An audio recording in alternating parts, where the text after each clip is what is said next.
Aikari aya a matura ma Chepsil kaunti-inĩ ya Kericho matarĩirie atĩ mathaa-inĩ ma ũtukũ nĩrĩo njogu kuma mũtitũ-inĩ wa Mau cingĩraga mĩgũnda-inĩ yao na kwambĩrĩria gũthũkangia indo iria ihandĩtwo.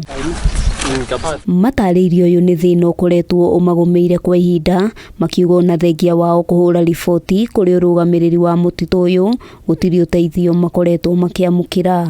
Maana ndovu yenye tulikuwa nao mbeleni saa hizi wangekuwa wameenda, lakini hawa hatujui ni ndovu wenye waliletwa mahali hapa, walitumwa watu waangamize, walitumwa watu fungulie njaa, hatujajua.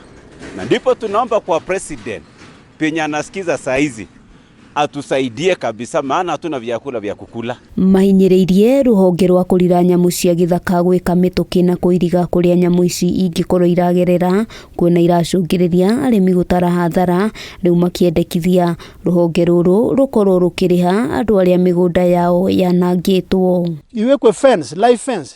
Sisi hatuwezi, tunataka national government waweze kuweka live fence.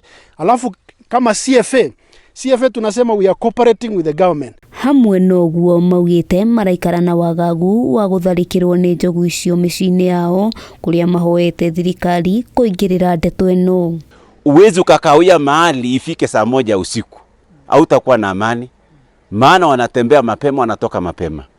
Pia hakuna vile utamkia kazi mapema, tunasema aje niamkie saa 12. Hiyo saa 12 bado wanaendelea kiromo. Kama hii ndovu inahangaisha sisi na kuna KWS yenye walipatiwa kazi, wapatie kazi community, wachunge hii ndovu basi. Handũ-inĩ ha Kameme TV, rĩtwa rĩakwa nĩ Wambui wa Njũgũna.